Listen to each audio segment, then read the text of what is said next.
Hello everyone, we're back in the A2A Comanche, and we're going to swap into some of the other GA planes as well. We're going to go over some final leaning thoughts and suggestions, and a little discussion on some of the cruise power settings, and that'll be it for this video. So, in the Comanche right now, we took off full power, reduced the RPM to 24, and kept full mixture. At least we're only at 6,000, so this is about the time we would have started leaning in the climb. But right now we're just sitting at full mixture still. And that's the only thing we did with power.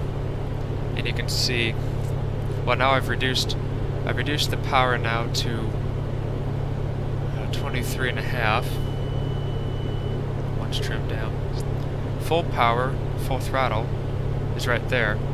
So remember the takeoff power said 24 and 24 was its recommended. Well, I'm basically at 24 when we were full throttle, so now I'll bring it back that little tiny bit. So right there, 23.5. And we're at 6,000 feet, so 22.5 is what I was looking for. So we just bring the throttle back just a little bit to 65% power, 22.6 and 2100 RPM. 65% power. So a quick thing on leaning. From the last video we talked about basically flying at one of these two settings, peak EGT or at least 100 degrees rich, and this will apply for all the GA planes in A2A. And so if you want to operate peak EGT to burn less fuel and to therefore, run less excessive fuel through, because if you're running 100 degrees more rich, it's a little excessive, but you don't really have an option of this or peak. So peak EGT, you got to be 60% power, because anywhere below, any power setting, 60% and below, any mixture setting is not going to harm the engine. And so if we're looking at the power setting table here, 65 is the closest we got to 60. You can do 55. 65 shouldn't be too bad though for peak EGT. So we're going to use this for an example right now. So 6,000 feet, 22.6, 2100 RPM, because we always want the lowest RPM possible, unless you're trying to go fast. If you're trying to go fast, then at these higher altitudes, about 4, 5, 6,000 above, you'd be at full throttle and maybe set 2400 RPM. You're obviously going to burn a lot more fuel, but if you really want to go faster, you'll go faster though. But at this 65% power, it said peak EGT should be around 12.3. And that's roughly what I've been finding. So let's just pull it back to a little bit before that, like 12.5, right there on the fuel flow. And the EGT is going to climb. You can see when we were running full rich, how low the cylinder head temperatures were. We want those to be a little bit warmer, closer to the middle, because too cold of a cylinder head temperature can be bad as well. Same with too cool of an oil temperature. These are things that you actually want to be right around the middle with. Alright, so the EGTs come up to closer to 1400. Now remember, the actual EGT temperature, the actual value does not matter. It's all relative of peak is what we're concerned about. So now what I've essentially found is that you can, even though it's a constant speed prop, there's going to be a power difference. You're going to notice a loss of power before the engine runs rough. But let's pull back until it runs rough.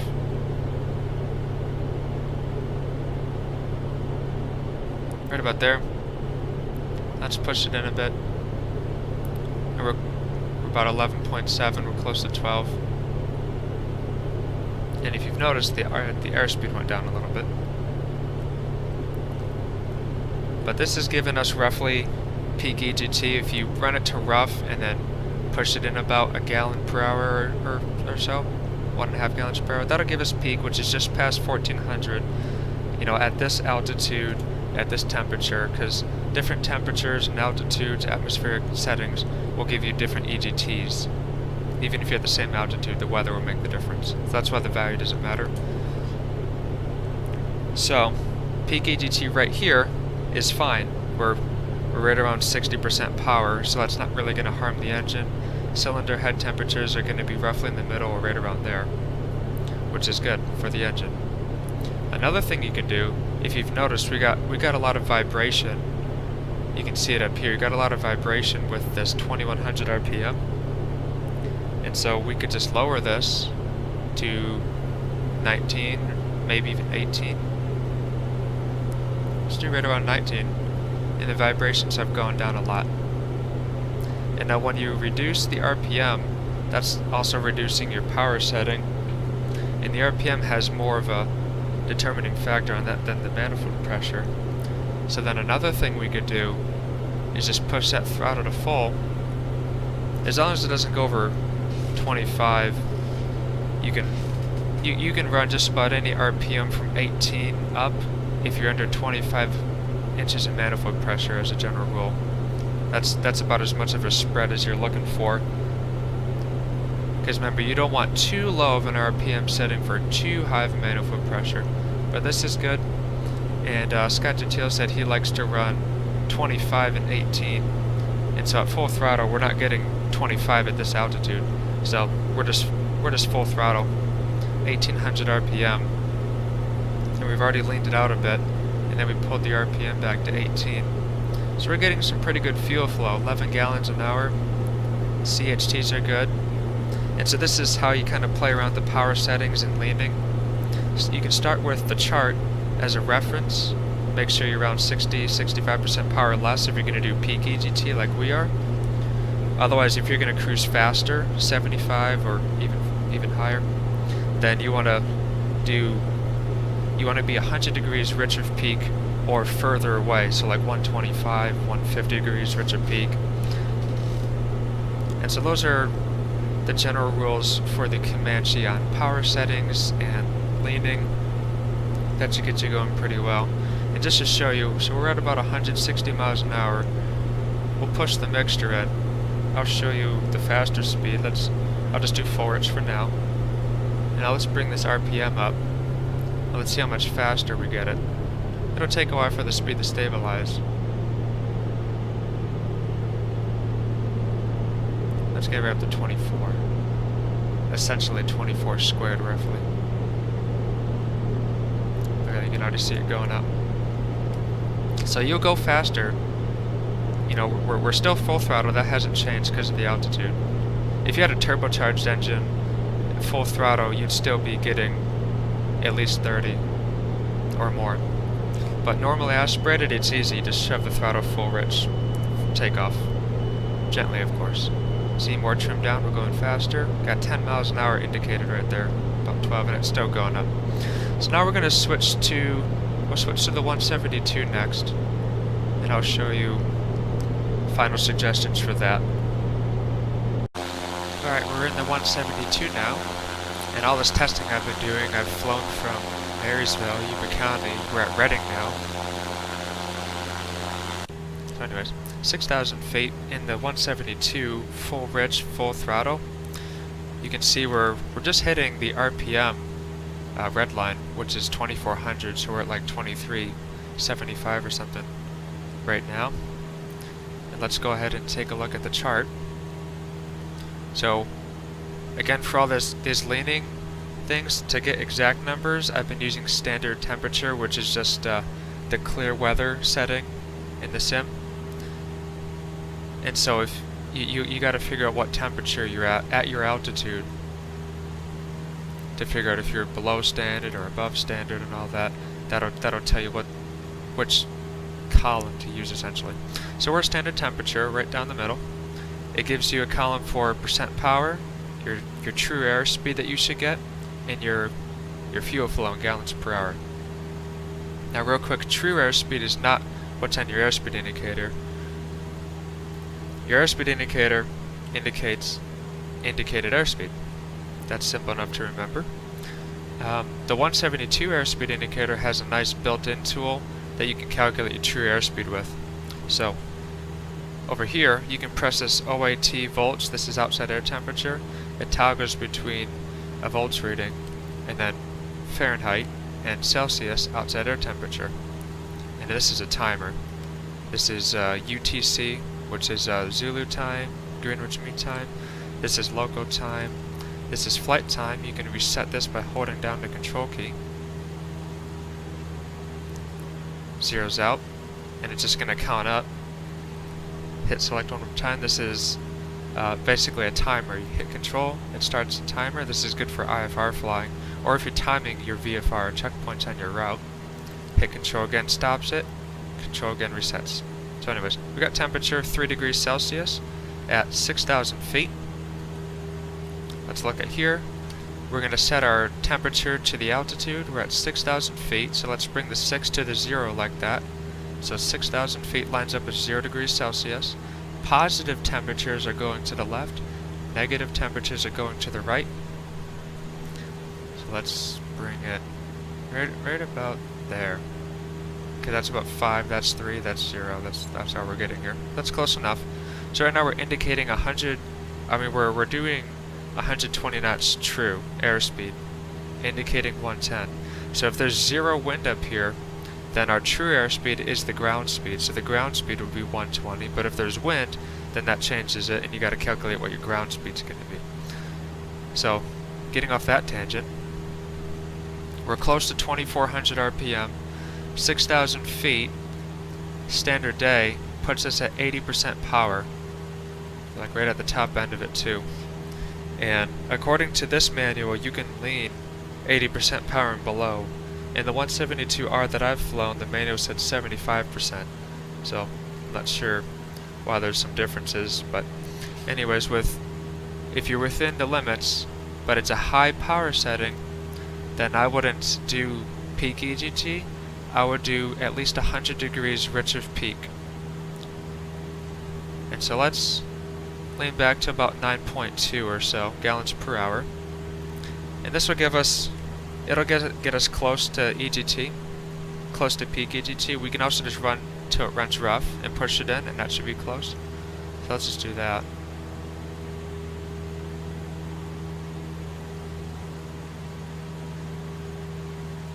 Okay, RPM's going down. We'll just count that, push that back in just a little bit. Or actually, we'll just keep that. So that little bit of RPM drop, stop moving the mixture. We're down to 8.2 gallons an hour.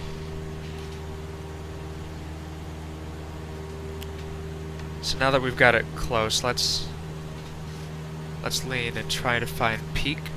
So here's your EGT. We'll lean a little bit more. A little bit more. And you can hear the RPM and see the RPMs going down. We're still at full throttle. We're right around here. When it starts getting rough like this, we'll move it back in a bit. This is about where your peak is. So you can use the mouse wheel or just click and drag this EGT peak marker. And so now we want 100 degrees rich of this. Remember, every tick mark is 25 degrees. So now we're pushing the mixture back in to make it richer. So we want to go down to 2, 3, right down to this line. And remember, the EGT has a slight bit of a delay.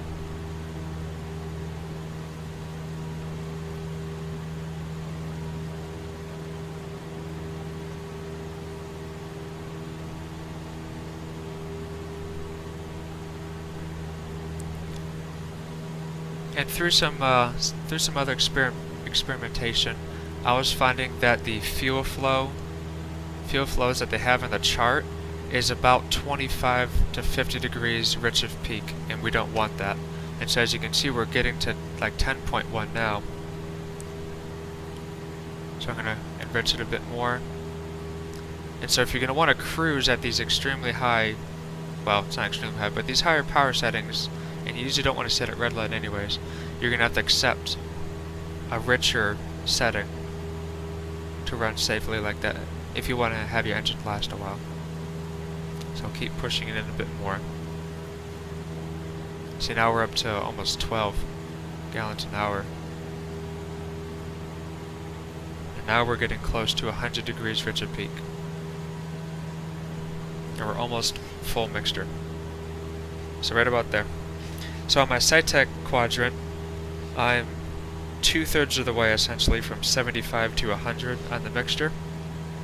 See, it's still going down, so we could pull it back out a little bit to bring it back to the 100 mark. And so that's how we're going to lean if we're going to run this max power at 6,000 feet in the 172 at this temperature. And so now let's see what the difference of full rich was. If I move it full rich, it brings it from 12, not very much. We didn't save a whole lot of fuel by leaning. So you don't really want to lean, essentially, at this power setting. Let's choose a better one. Let's try going down to 60% power, which is where we can do peak EGT. And notice that's going to take you from 120 knots to 104 knots roughly. So you're going to go slower, but you're going to save more gas and have a cleaner running engine. And so that RPM is going to line up to be 2100 RPM. Make sure you always look outside. In fact, we'll go ahead and turn the airplane here.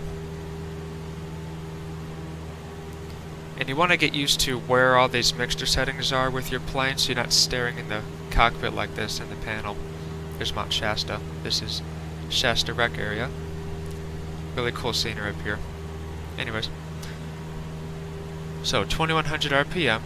We've got the autopilot working.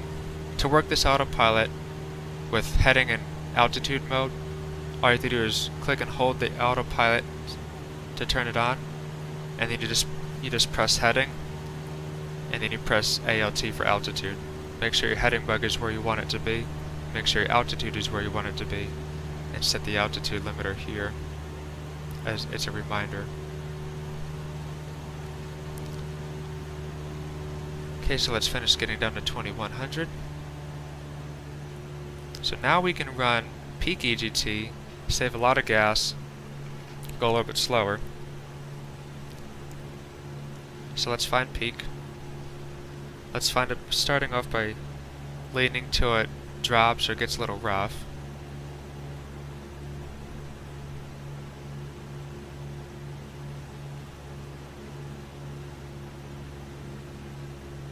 Okay, power's going down. Let's just push it back in just a little bit. And what did it say we would get? We'd get about 6.9 gallons per hour according to the book. So let's leave it there. So we're getting about 5.9 gallons per hour. Here's our EGT. Let's pull it back a little bit more. We're trying to find the peak. A bit more. I don't think it's moving much. It's moving a little bit. But now we've lost a little more power down to 2,000. We've lost 100 RPM.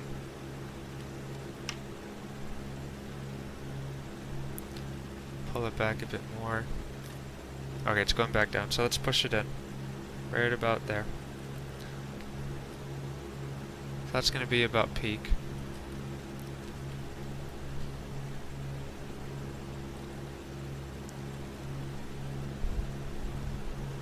So peak EGT at 60% power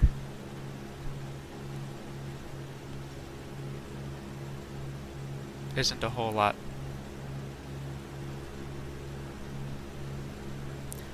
And since any mixture setting at 60% power loss won't harm the engine, if you wanted to, we could actually it wouldn't be too bad to push the mixture in, and we could get some of our power back to get some speed. Burn a little more fuel if you want. So you can keep it at peak if you want. We were getting about 100, it was like 95 true, 90 indicated.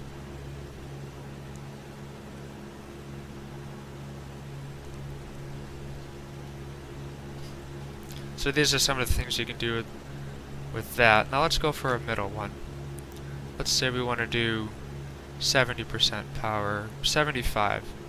Let's go 2250 at 71% power. So let's bring the mixture back to rich, bring the RPM to 2250. And so all this is showing me and showing you guys is that the 172 is not a very fast cruising airplane if you want to bring the mixture back very much at all. And so these higher settings where you get some decent speed you're not going to pull it back very far. So now that we're at 70% power, you're not really going to want to sit at peak. Well, you probably could do peak at this power setting. It's a little tighter though.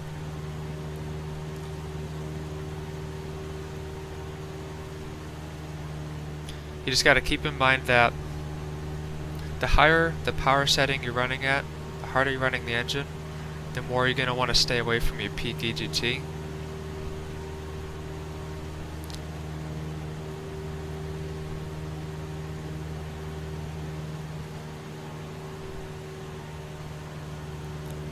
Alright, so there's probably around peak. Now let's push it in, because the RPM went down a bit, so that's close to peak. Now let's push it in till it gets back to 100 degrees rich, so that was peak right around there. So again, it has to go right down to here, so let's push that mixture in a good deal, because we know it's going to be up there.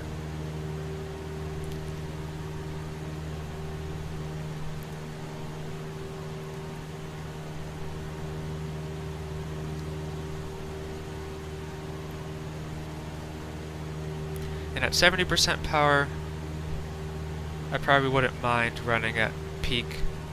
Some of the manuals say that you can.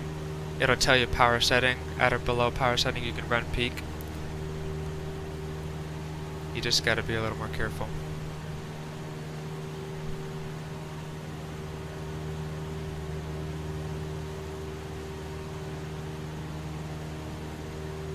There's about 75-80 degrees rich of peak. Or at least we're in the green arc now. So you can see we can still get some decent speed, not sit right at red line. Lean it out a couple gallons an hour, about 10 to 11. And it won't be so bad. And so those are some of your options in the 172. And then the Cherokee is going to be about the same. You're just not going to have a fuel flow indicator. And then the 182 will be similar to a combination of the Comanche and the 172, because the 182 is fuel injected like this, but it's got a bigger engine, and so it's a little closer to the Comanche in terms of comparisons. So this pretty much covers it for getting some power settings for cruise, choosing how to lean, and just know that 50 degrees rich of peak is the worst place for the engine, and the higher power setting you go, the more you're going to want to stay away from that 50 degrees rich especially, and then maybe even stay away from peak. If you can get it slightly on the lean side, it wouldn't be as bad, but peak is close, because then you'll have some cylinders that are running rich of peak when this one is at peak, and then, so then those are sitting at the 25 to 50 degrees rich of peak, and that's why high power settings, you don't want to do that. When you bring the power settings back, it's going to normalize a bit, and you can be at peak safer, because the lower RPM is gonna the lower RPM is just better for running more aggressive leaning. Alright, so if you have any questions or comments, feel free to post those below. Any criticism is useful. If you guys think there's any holes in the training I've been giving, or if you have any ideas or what your thoughts are, please let me know. And if you want to see anything specific with any of the A2A planes, any specific training or any just specific maneuvers, feel free to let me know and I'll work up a video for it. So I'll see you guys in the next one.